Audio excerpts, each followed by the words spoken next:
Perfect. So, welcome everyone. We are at the Making the Most of BFCM webinar hosted by Mercury and Wayflyer. My name is Cian. I'm part of the e-commerce partnerships team here, and I've got a great panel of guests who I'm going to leave to introduce themselves. So I'll hand over to you, Nick. Thanks so much. Super excited to be here. Obviously, we are like in the thick of it. So shout out to everybody keeping peace of mind, and shout out to everyone having their third or fourth cup of coffee. It's 8 a.m. here. I'm on my second. So that's how the day is going to be. But my name is Nick Shackelford. I am all things commerce and community. So we've been doing this for about 8 to 10 years. And I have that range because I don't really know when I officially started, but back in the day it was with fidget spinners. And today now we shoot a bunch of content, and we are supporting about 160 brands on the agency side of things. So I'm excited to be here and talk. We have a lot of things to share, and I'll pass it on to Dan O'Brien. Thanks a million, Nick. Dan O'Brien here. I'm actually in Dublin at the moment, so a lot further along in my coffee intake because it's 4 p.m. But Wayflyer is a revenue-based financing company. Started out about 2019, and we've been growing pretty steadily since. I don't know if anyone's heard of us, but I lead up our partnership, sales, customer success, and I'm very happy to be here. And I'll pass over to Max with that. Make sure I'm off mute over here. Okay, Maxx Blank here. Been in the DTC space for about 7 years. Had my own brands, done everything from supply chains to products to deploy my own media and running teams. And more recently, I am a co-founder of triplewhale.com, which is the operating system for your e-commerce business. Really centralizing data and providing clarity on your data as a ad buyer and anyone who is a stakeholder in a DTC brand. So check us out, try triplewhale.com, and I'm super excited to be here. And I'll pass it over to Justin. Cool. Hey guys, Justin Seidenfeld. I am CEO and founder of Doris.dev, which is a product development service company based in New York with an office in Hong Kong. We do a ton of product design, development, supply chain setup, and management for all different consumer product brands. I am currently based in Austin, Texas. And then through Doris.dev, we've also incubated our own product brands, most notably Canopy, which is a humidifier and diffuser positioned, focused on the beauty and skin enthusiast market, which we launched a year ago. So both sitting on the brand's owner side as well as product dev and supply chain oversight. And super excited to chat all things Black Friday / supply chain holiday prep today. So look, we're going to kick it off with a really great intro question. So one of our viewers asked, what's your first piece of advice to someone starting out in e-commerce? Obviously, you guys have been in the weeds for a while. So like for someone who's day one, maybe thinking of starting a brand or has that Shopify live and wants to figure out what's next, maybe Justin, you can get us started on that. For sure. I think, the first thing that I always tell everybody that approaches us with questions is to really talk to as many people as possible and do your research about what it is that you're launching and creating, and making sure that the demand is there and you're solving a problem that people are going to want to pay for. So do your research, make sure that you understand kind of the landscape that you're diving into, prioritize getting the thing in front of people. A lot of people are sometimes shy or nervous to share their idea with other folks, but I strongly believe that talking through it with as many people and getting as much data and the nodes of insight as early as possible is really helpful. Perfect. Anyone else want to take a shot at that question? Sure, I can go for it here. Yeah, so what I would do is identify a passionate audience and figure out where they are online. And then figure out, what can you listen to them, create content, and move into the product space that is really speaking to those passions, and then lock down a good product cycle to keep those things going, to keep that wheelhouse of new products going, and then start to build up your own audience that you can own, and then kind of move into maybe the paid the paid media approach after you've kind of locked down that whole cycle? I have a contradicting one to both of you two, and it's Great. it's kind of like the path that I took. I would actually because there's two things you try to overcome. It's your cash issues, like you want to reduce risk. I know there's a lot of uncertainty right now, and then learning curve, because it's you can go on YouTube, you can watch videos, you can buy courses, but it's like learning curve and cash reduction. So I recommend joining a team and knowing something that you like, rather than just going about yourself, because it is difficult, especially as a new founder, unless you have a good network or ecosystem. You can ask this group, it's taken me 6-7 years. And them and probably the only path to finding like a mentorship or groups that have respect there.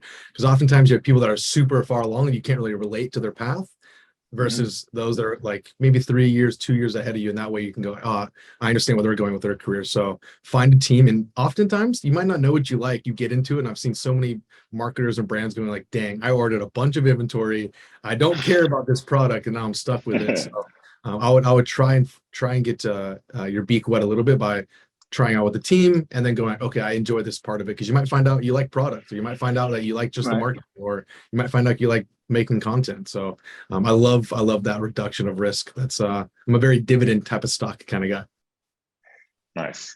I actually I'm gonna steal something that my CFO and one of our co-founders did, and he basically talks about this all the time, where you build your company backwards. So it's actually figuring out what the end goal of the company is that you're going to be happy with and you're going to be super satisfied with it, and then just start working the steps backwards rather than trying to go with the discovery at the start. Just figure out what your end goal is and just work it backwards. So yeah, I think it actually adds into all three of the things that were said there. Let's put them all together. Let's put them all together. And yeah, exactly. Seems like a good business model. All four together. Yeah, some really great insights there. So I guess for the topic of today's webinar is around making the most of BFCM, and I think it's been a pretty unique year. So a lot of these questions are probably going to fall under supply chain issues and the chaos we've seen there, particularly with like goods coming from China, and also performance marketing in a post iOS update world where attribution is going to be really challenging. So going to start throwing some questions at you guys from the audience. One of the questions on the ad spend front: how do you guys look to determine success in a like BFCM Q4 setting with all the volatility we're experiencing? I'll jump on this, and I think Max, you have a couple thoughts on this as well. And then I would love to hear how Dan feels about this from the financing side of things. So this is Black Friday, Cyber Monday. I understand that there's a huge connotation around this time of year, right? It's a big moment. But throughout this year, throughout 2020 versus 2021, like 2021, you still had many big moments with data loss. So you still had Labor Day, you still had Mother's Day, you still had Father's Day. Valentine's Day was not as bad because there's still a little bit of data there. And this big sweeping moment of like everyone's losing information, there's some brands that haven't. There's some brands that are like, hey, it's a little bit off, but it's not as off as 30 to 40 to 50% that some other brands are experiencing. So volatility is something that we now know is a part of our day-to-day lives. Like there's solutions out there that people are building and focusing on. It's really hard to just flat out be like, hey, we 100% recommend one, because it might not be what people are needing. So for moments like Black Friday, Cyber Monday, how we're shifting people to think about it, and something that everybody should have done before, but because how beautiful the Facebook tool is and these other tools had, it was easy to like see what you got at that moment, know that it was actually 80 to 90% factual, and then go off of it. And nowadays it's what does first time customer CAC look like? What is the goal of Black Friday, Cyber Monday? I'll tell you this much: we're November 18th, and we have brands that are stopping or lowering their offer that they're doing because they've been going all year, all November long, or end of October. So they went a little bit earlier than most. But I do know that, is Black Friday used for customer acquisition and trying to maintain margin? Are you trying to liquidate product? Or are you just trying to like keep your head afloat? Because there's brands that did not fully participate in this. So for major moments like this, in terms of optimizing the platform, you're probably setting a different goal of what does first time customer CAC look like. Not necessarily like, can I get a 3, 4, 5, 6, 7x? And I'm guilty as charged. I'm raising my hand over here. I used to post those massive screenshots. That's what you had to do to let everyone know, like, hey, I'm in this game, I'm understanding it. But what is a little bit less sexy is, hey, we're acquiring first-time customers below our target CAC for the second year in a row. Like no one's dropping information like this because everyone else is going like, give me my ROAS, give me my ROAS screenshots. But for now, it's not so much intraday trading. I know my team is excited for battle stations on Friday and Thursday, but I don't think it'll be as $200, $300, $400,000 spent in a single day moment. It's more like this gradual ramp up and then the actualization of whatever that offer is going to be. So Max, I do know you have plenty of insights into how things are happening on the triple whale side. Yeah, I mean, I can get more into like general, like how things are being measured and how people are going about their spends. And just, I think Nick sort of alluded to this earlier, is that, back in the day before all this kind of iOS stuff rolled out, people were so heavy on Facebook, and they still are. And in the back of everybody's mind, they're like, well, we need to diversify at some point. And everyone says that all the time. And then all of a sudden, like, this happens and you've got one platform and you're just kind of screwed, right? So I think having that omni-channel approach, especially going up to Black Friday, is huge.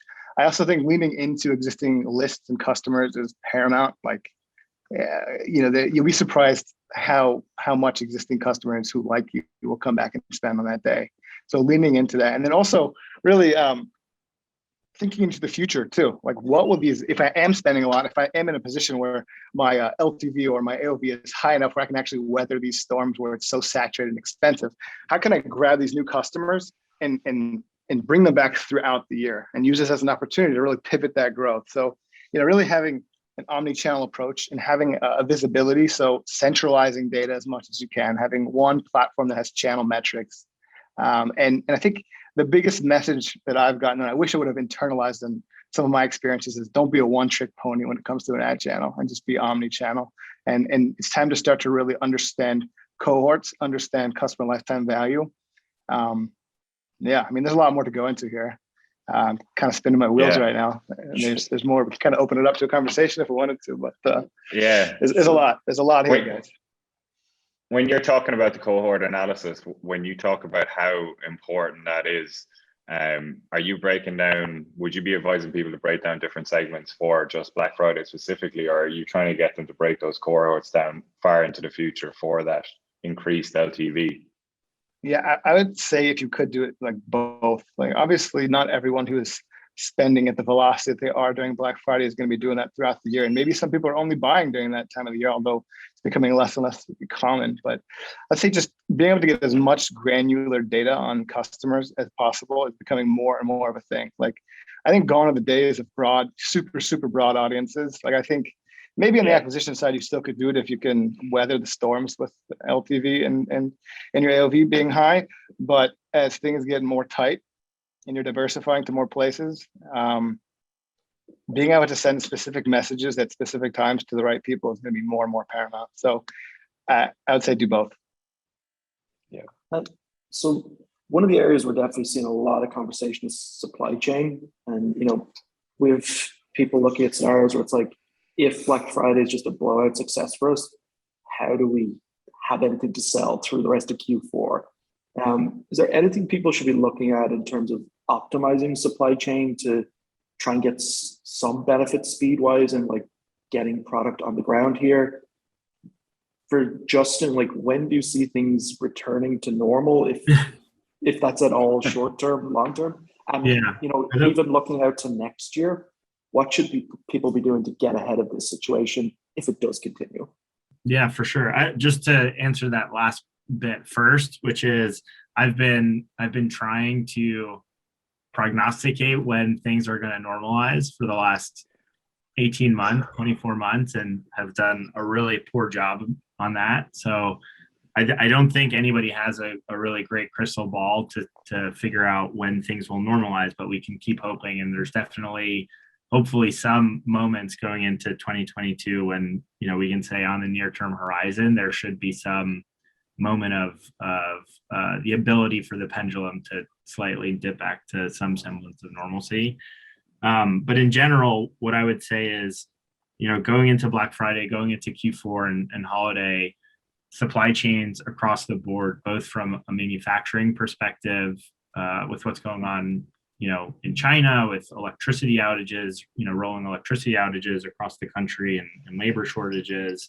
And then on the freight side with, import logistics into the US, there's just container shortages, and there's a queue of vessels waiting outside the LA port, over 100, and I think the last count was over 130 vessels long.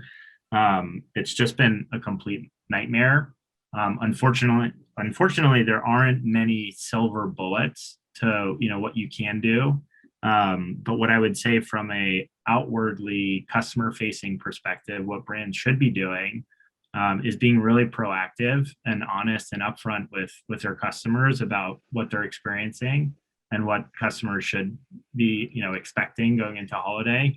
I think I've seen a lot of brands be proactive with, messaging around placing holiday orders as early as possible, and that's been great. And I think, maybe hopefully that the customer, perspective for this holiday is that there is a level of understanding that brands are going to be having issues, and people will, there will be that level of understanding so that brands aren't being, thrown to the wolves across the board. But that also means that, brands should be proactive about what they're doing to get ahead of setting the right expectations. And, here's, as an example, I can tell you for Canopy, we had an issue last month with a container getting stuck off the port of LA with inventory that we had produced in collaboration with an influencer partner. So it was a limited edition version of the humidifier that the influencer was promoting to, her audience, that we were really excited about getting to, those eagerly waiting people, customers. And unfortunately it got stuck, on a vessel for literally almost 4 weeks. And so what we did is we were, proactively sending email notifications to the customers. And at one point, when we didn't have clarity as to when the humidifiers were going to be delivered, we proactively sent a single kind of sample of an aroma oil that comes with a diffuser, just as a gift, as kind of like an amuse-bouche for our customers that were waiting, to let them know that, we were thinking about them, that we were, this was out of our control. We were really sorry about the situation, but wanted them to maintain the excitement for, receiving the product as soon as possible. So in short, I think it's really going to be, there's going to be a lot of strategizing and around what should be communicated and how it should be communicated, but really encourage brands to be proactive about that going into the holiday season. Definitely. And like for your customers at Doris, are you seeing any move towards moving manufacturing to maybe a more domestic setup, or countries where you can go road freight versus sea?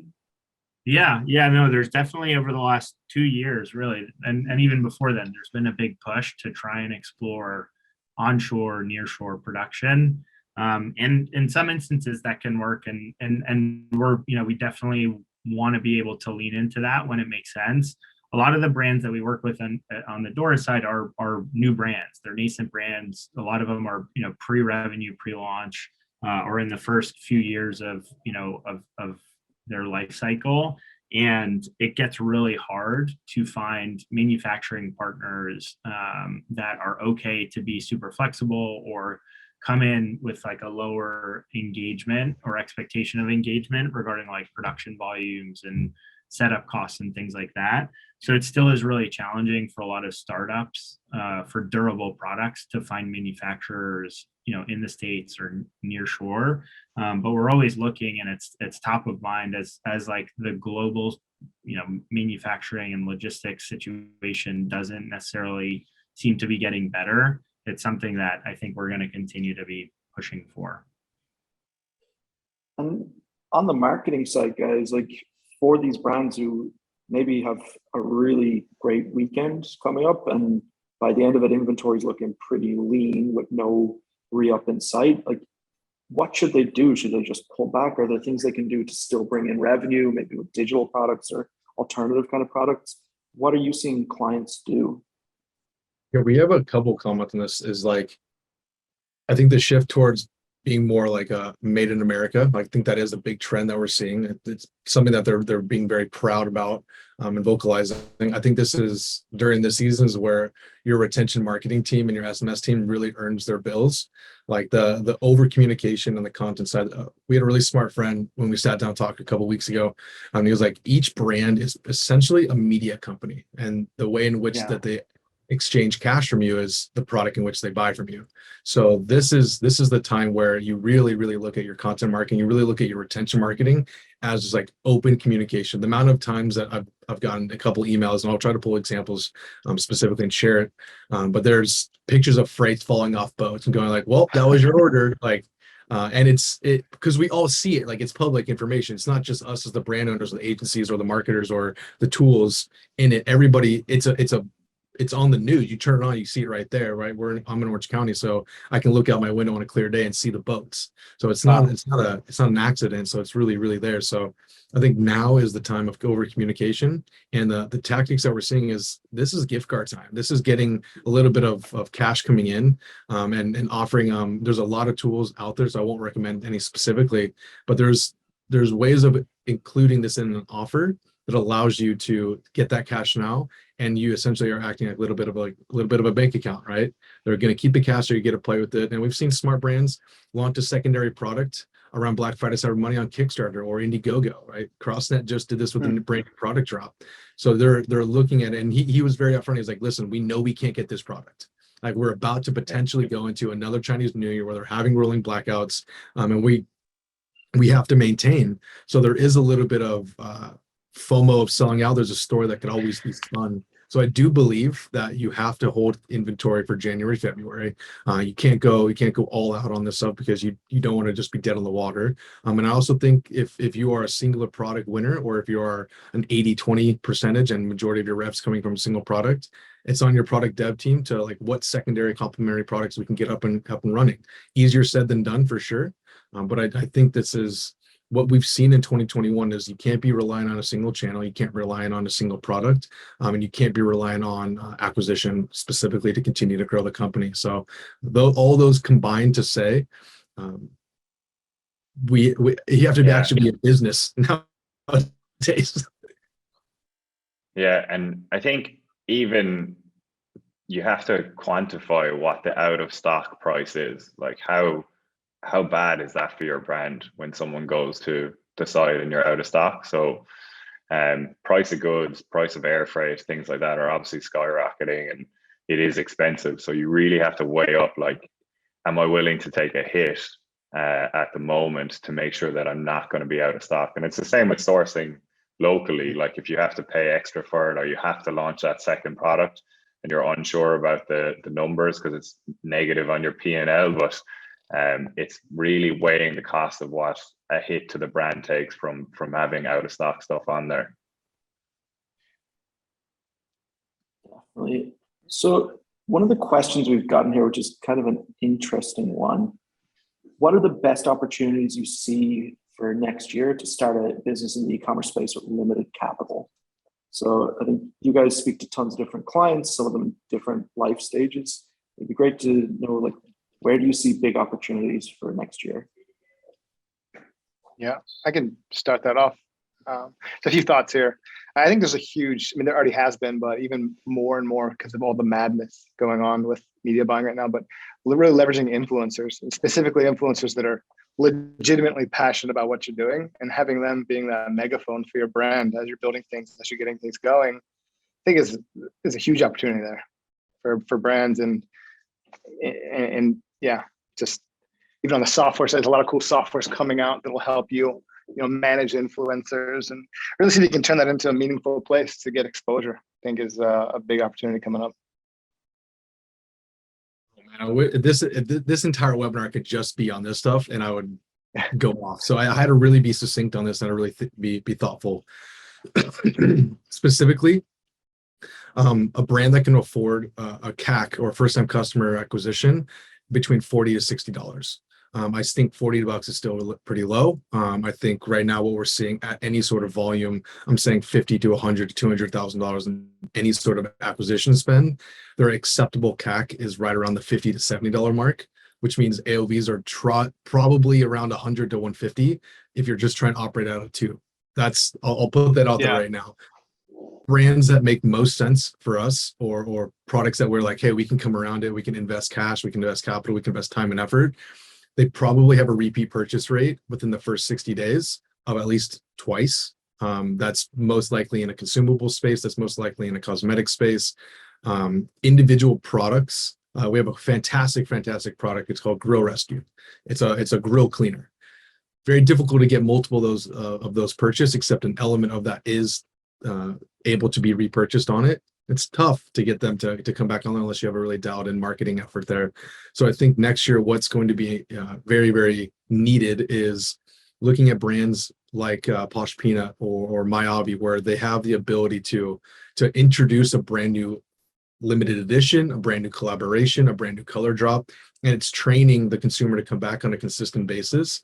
That makes them go, oh crap, there's something new, right? If it's just the same product, you're going to live and die by the cost of CPMs on each platform you're marketing on. And so for this, it's when we look at a brand to measure, we're like, okay, can you afford to spend 30 to 40%, or can you afford 30 to 40% in terms of costs? And are we able to acquire any sort of customers at a relative break-in point? Content.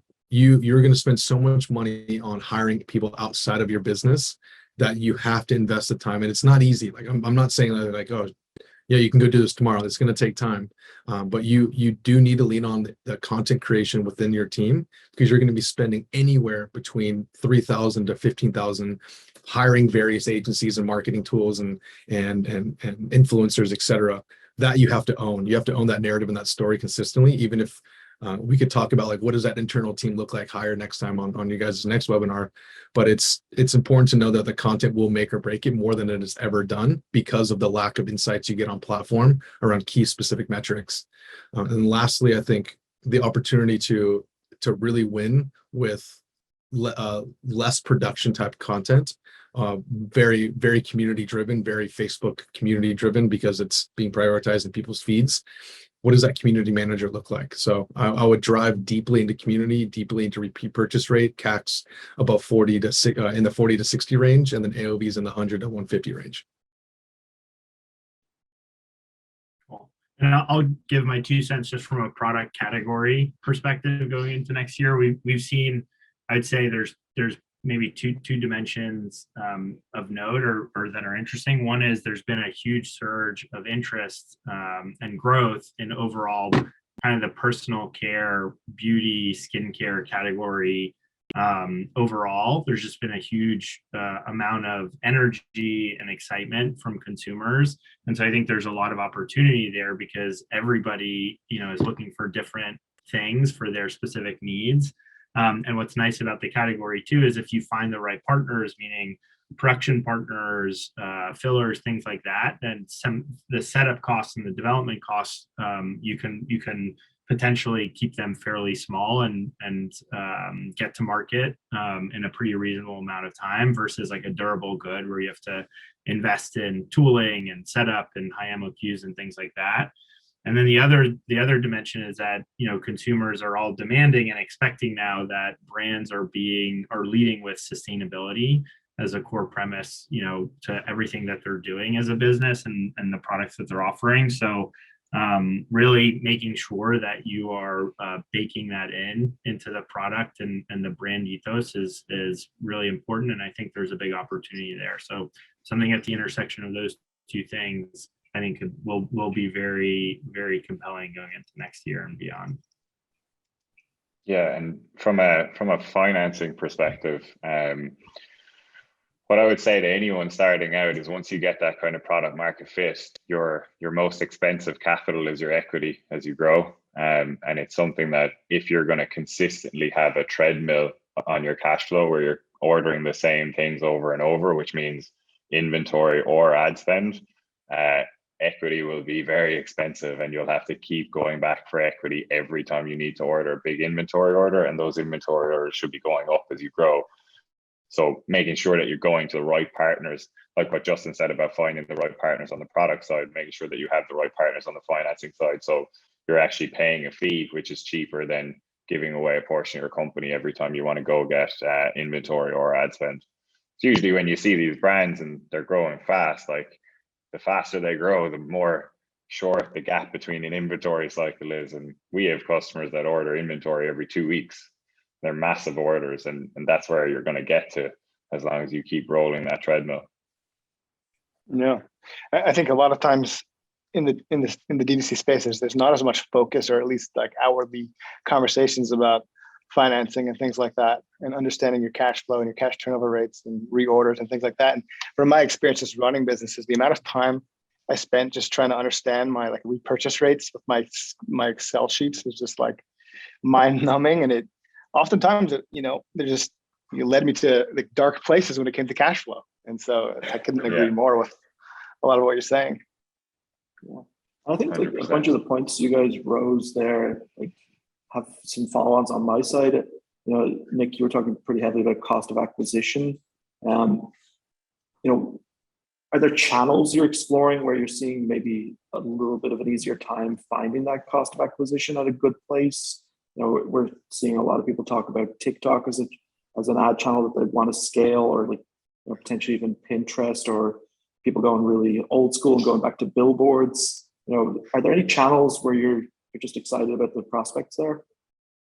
The day I go to a billboard is the day that you guys all see me hang up my boots again. Like I'll hang up my boots for the second time. No, I haven't gone that just yet. Unless someone can convince me. We have a couple of brands that did it, and they're like, "Oh, we want to see what happens." I was like, "I'll tell you what happens. You can give me that money. I'll tell you right now." What? So yes, I think there's a shift in people talking about diversification. Is TikTok that place? For those out there that are running and marketing on TikTok, I've only met 2 people in my like ecosystem that are actually finding success, various product, very on this platform, and it is very time intensive for content specifically, and it's product intensive for the platform. So nothing will ever take Facebook's place in the ability of getting like things working without having to like actually formalize the specific type of content for that platform. I will, my stomach turns when I say this, like we will, by Q1 of next year, we'll be spending more money on Google Shopping, Google Display than we are on Facebook. And this is the first time we've ever said that. Like we were and have always been on the Facebook side of things, but it's just quicker data. We're able to get a little bit more scale out and not just branded on like conquest and discovery. So it is something it's a little bit more of a different play. I think as more tools come out in the market, and people are realizing like what to actually use on Facebook and building plans around MER or CAC or actual marketing strategies around what they can afford to spend, you will see a resurgence on the platform of Facebook. It's just expensive right now. Like it's not even just Q4 in general, it's just expensive across the board, especially if you're in that higher demographic, older demographic region, you're spending more money there. But I would say the major players are still there. I think Snap is still there, not really going to take the majority of our budgets. And we're still primarily spending on Facebook and Google, and even to the people that we're talking with, like it's a matter of using what the current tool is and optimizing around it. So having conversion rate conversations with brands is a little bit more imperative in our conversations now, and having advertorial conversations that we never used to do in the past is happening now. We're just going, okay, if this is what the clicks are going to cost and this is what the CPMs are going to cost, we have to go with it and optimize on the back of that. So it's not necessarily on the traffic anymore. It's more on like, what is that full experience? What does the secondary landing page experience look like? Things that we never had to do but should have been doing in the years before, that's for sure. Yeah, I think just to echo a lot of what Nick is saying here. So on Triple Whale, we have 1,200 merchants like using the app right now around there. So we're seeing a lot of trends. Okay, and so for sure, Facebook is still winning. I'm seeing a lot of people are testing out TikTok. I have not come across too many people that are really scaling out TikTok successfully yet. Although hopefully, as that audience maybe matures, there are more people purchasing there. Maybe, right?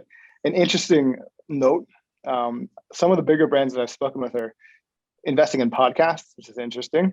And then really leaning into things you can do where you can have more of an impact, not just relying on the markets of the ad channel. So I think Nick, you talked about it, but like conversion rate optimization, LTV, AOV are just, it's now time to really do that, because counting on the top of the funnel to carry the business it's not going to work anymore, or at least right now. Maybe there'll be another unicorn ad platform we can scale to the moon like Facebook, but Oh, it's so difficult. It's kind of when people jumped on like, oh, influencers, like this is crazy, Yeah. let's go. Like I would say if you're trying to combat, and it sucks because we are a performance team. Like we get paid when Yeah. we make, right? And so you're sitting there going like, this is, you only get so much control as like a buyer or like a traffic person, and then you're like, shit, actually, no, I gotta have all of this. I gotta touch all these elements. So if you're a new brand or if you're starting out of your team, how are you more involved with like the retention things or SMS or growth of lists? That's now having to be more impactful, especially as we get more partners there. And it's very odd. And- It is stuff that we never had to do. Go on, Max. Sorry. Yeah. Also, like, really, and I've been talking about this for a little bit now, but really speaking to customers and understanding what they want, so you can get them sort of used to a high velocity launch of a new product and train them, like we spoke about before. But I from my experience, right, I didn't spend so much time when I was running some of my brands in like the weeds with customers as much as I should have. And I think now, if I would have done that before, or if there was more conversation around that it'd be a different place right now in terms of trying to lean into having longer relationships with customers. It's truly understanding what they want, what they can expect from you, and aligning those expectations. And to piggyback on what both of you guys have said, one interesting thing that has really worked really well for Canopy has been leaning into partnerships, both from like a brand exposure perspective, but then actually on the product side, what we've baked into the kind of the product roadmap and the overall brand roadmap is every quarter we're doing a limited edition version of our aroma kits with an in-market brand partner. So for example, in Q4, we recently rolled out a version that was in collaboration with Pros, the hair care brand. And what's really exciting about doing things like that is you're basically able to tap into a new audience through those brands. And so, if you can find like-minded brands within your vertical, within your ecosystem that you guys can collaborate on new products together, and then take a concerted approach for getting in front of a bigger audience, I think it's a really effective way to lower CAC overall. How do you I don't know if you mind sharing, but how do you structure those deals and with those adjacent partners? Like, is it a rev share? Are they sending your offer to their lists? Like, how does that look like? There's no one size fits all, to be candid. They all look a little bit different depending on how much the brand wants to lean in, what they want to do, things like that. But high level is, there's a rev share component, there's affiliate, a component as well. So everybody's incentivized and pushing in the same direction. Very helpful. One of the other metrics that kind of came up was, it's repeat customer or like speed to second order kind of metrics. How intentional do you think brands should be about a specific subscriptions program within the business? Like, is that something people should be leaning in on? Do you run a subscription setup at Canopy, or you guys seen clients do that? It'd be interesting to get your take on it. Yeah, I think subscription, it really depends, right? Because I see it from both sides of the table. From a brand perspective, it's great. It gives the brand an ongoing relationship, right, with their customer and the opportunity to have ongoing touch points with their customers. As a customer myself, I don't necessarily want everything in my life on subscription. So there's got to be a balance on how you can approach that. And I know that there are some kind of companies, solutions, products out there that are tackling that with like QR codes, getting baked into product collateral where you can scan the code and then that'll trigger kind of a replen. But for Canopy in particular, what we've done historically is we created the subscription option, and with our humidifier, there's a filter that's baked into the product that you can get you want to subscribe to, because every 6 to 8 weeks your filter gets used up. It gets used up and you need a new one, and that's kind of a utility aspect to kind of the subscription relationship. What we did was, and we kind of did this early on through some of our research and learnings, talking to customers, but we also added an aroma feature to the product And so subscribers can opt into not just the utility part of the subscription, which is the filter, but they can also opt into getting a new aroma kit every 6 weeks. And that's a delight moment, right? So now all of a sudden the subscription, which, instead of just getting every 6 weeks, I'm getting this thing in the mail that is a filter and I'm not really excited about it. I'm now also getting a surprise and delight, a limited edition version of an aroma kit that I get because I've opted into a Canopy aroma subscription. And so now as a subscriber, I'm really excited about getting that subscription in the mail every 6 weeks. And so I think there's an aspect there where you want to create a really delightful experience with every single touch that you have as a brand between brand and customer. So it's something that we thought about, and we've seen really great feedback and stickiness with what we've done. It's a tough question, because if your brand can allow for subscription to happen and you're offering them discounts, or you it's more like you really have to know how frequently that product is going to be used, or the education around how that product should be used, because that might lower the amount of them wanting to come back, or it might lower the cash flow potentially coming in because you're offering some sort of discount here. I do think it's the golden goose. Everybody wants to know that, like, oh, we have MRR coming in. That's just going to keep us afloat, and we have a new benchmark. We run a subscription-based business. Totally feel how this works.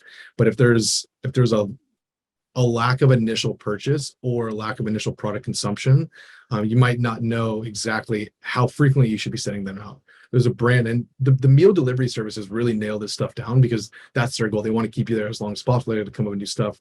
There's a team that there's a product that I'm a consumer of. It's called Factor, and they have the ability of like changing the subscription model. Are you going to be traveling? Are you going to be away? And doing everything they can to not have you cancel it. I know that's a little more on the tactical side of things, but it's having full customization over what that subscription length or period of time is something that I've seen being very, very successful, especially on a product like this. So it's, if you can do it, if you can't, find a way to do it. There's a guy that you should follow. He had some really nice, interesting thoughts on this. His name is Nick Sharma. He posts a lot of it on Twitter, but he has some incredible thoughts around what subscription and why you should do it. So, yeah, and with the subscription piece, like, the pitfall with it is forgetting about your acquisition. So it's very good, and it is like a long-term play, but acquisition is always going to be your most important thing. And getting the MRR is very, like, it's great. It is something that you can rely on as it starts to come in, and it becomes more predictable as you do it. But you really just need to focus on new ways to get acquisition as well, because that's where you're going to get all those new customers to get onto that subscription. But one of the pitfalls we've seen with a couple of companies we work with is, like, we're on getting loads of customers on subscription. They kind of forget about the new customers. They're treating the old ones start to churn out, and now you're scraping the bottom of the barrel to try and find your new customers again. So really important to keep in mind that acquisition is still front of mind. So just as a side note, we are having some drinks with the Wayflyer team, ourselves at Mercury, and Nick Sharma tonight in New York. If anyone listening is in the area, wants to pop by, you can drop me a quick email, Cian@mercury.com. We'd love to see you. As another question for the panel, and I suppose Dan's probably really well positioned, like, you guys, as responsible lenders, make a lot of judgment calls around metrics and what's important. For any of the founders in the room, what metrics stand out to you as really great signals that this is a company you want to invest in? Yeah, I mean, it's a great question. Like, a lot of our underwriting models and our analytical forecasts are built on e-commerce cycles. So we look at, how much are you spending versus how much you're going to spend on inventory versus what you're getting back in. So a lot of the charts we've built, compared to traditional financing, which looks backwards, it's a P&L that's kind of static and backward looking. A lot of what we do is look forwards, and because we're looking forwards, it's actually quite similar to what everyone on this call does, because it's CAC to LTV. Like, that's what you're trying to measure off, and you're also trying to get into the weeds of what a plan is. So you'll see a lot of people with their CAC, as Nick talked about, the price of ads coming into this month. the CAC, they're willing to sacrifice a little bit about it. But the really good founders are the ones who know exactly what they're doing around that, and they know what they're doing, and they're doing it on purpose. And they're saying, well, my CAC is going to rise, and I'm going to sacrifice the fact that it is going to rise, but I know I'm going to make it back on the LTV side of things. And for us, when we hear people understanding every element of that CAC to LTV ratio, it gives us complete confidence that they know what they're doing. And for us, it's like, that's where we'll fit in. That's where we'll be able to finance that ad spend. That's where we'll be able to finance those inventory orders, because the scaling of inventory orders is the same thing. It's like, how much is this whole thing going to actually cost you? And what's the lifetime value you are going to get back from those customers? And like, to turn that question around a little bit, we've definitely had some questions from the audience around like how an agency relationship should work, and how to gain mutual value. For Nick and Justin as agency owners in different spaces, for Max, Triple Whale wise, what gets you really excited about working with a customer? What are you looking for? You guys have tons of options, work with many great companies. Which are the ones that really stand out, and why? That's a great question. I think I'll speak specifically for us right now. We like working with partners or founders that have at least done it before or tried it themselves. So like they understand that what kind of goes into this. And there's no misconceptions around, well, so-and-so's getting this type of ROAS, why can't we get this type of ROAS? Because oftentimes people compare themselves to companies and brands that have been doing it for quite a while, or have a pretty robust team to support them. The difference between those that are understanding that this is an investment and this is a long-term play versus just trying to kind of get some quick cash to move. That's been a big discussion around like, what else are you guys doing? If you've been solely relying on platforms for growth, that's stuff that you'll start seeing more and more, at least established agencies or larger teams go like, hey, we're going to be here. We want you to be here. So you have to have all these other elements kind of in line before we kind of sign on the dotted line.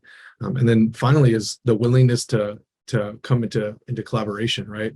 Oftentimes there's a lot of brands that think that hiring, and this is candid as a possible be, like we as an agency, we as service providers, we allocate human capital and human mind share, right? There's only so much mind share and capital there.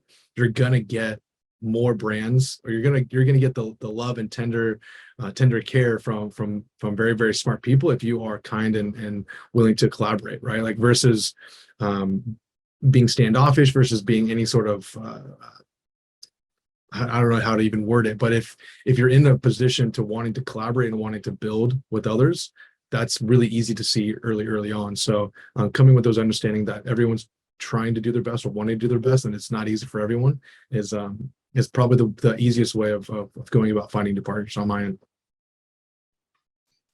Cool. From our end, really from a product perspective, we're looking to work with teams and founders that kind of epitomize, and understand the problem that they're solving for. Meaning they are the ideal target customer. They have gone through the pain points for whatever they have, the product or the brand that they're creating that's going to address, that problem solution set.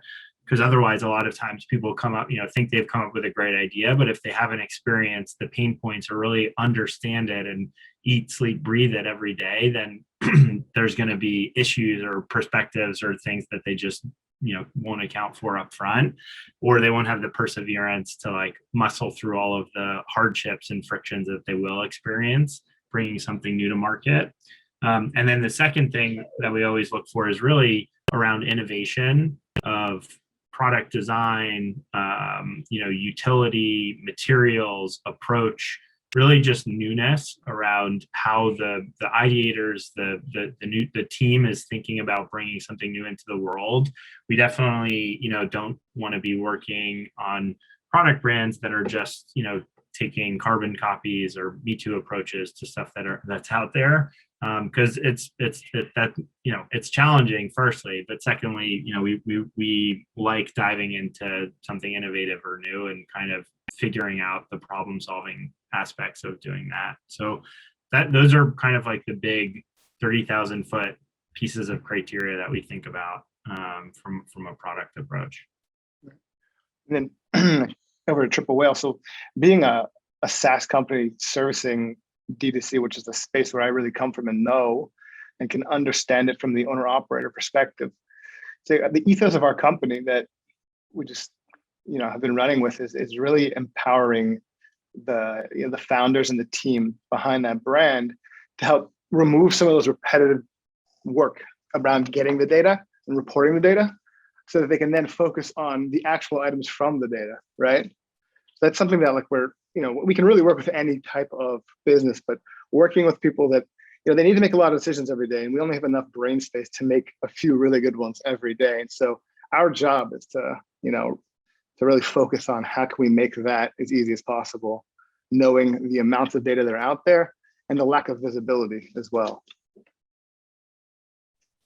Appreciate it. So what I'd like to say is I really appreciate everyone's time today. Question-wise, I know we do have some left over, and I'm going to shoot those out to the panel, and we might send an email out afterwards. For those of you in the room who aren't familiar with us, Mercury is a banking service. We bank tens of thousands of e-commerce entrepreneurs, particularly D2C brands, and we'd love to see you join us there. We offer things like no-fee international wires and virtual cards and various other services. One of the things we're really happy to announce is that in connection with our great partners at Wayflyer, we have launched a capital guide. The capital guide really connects founders with financing recommendations that are really tailored to their company's needs.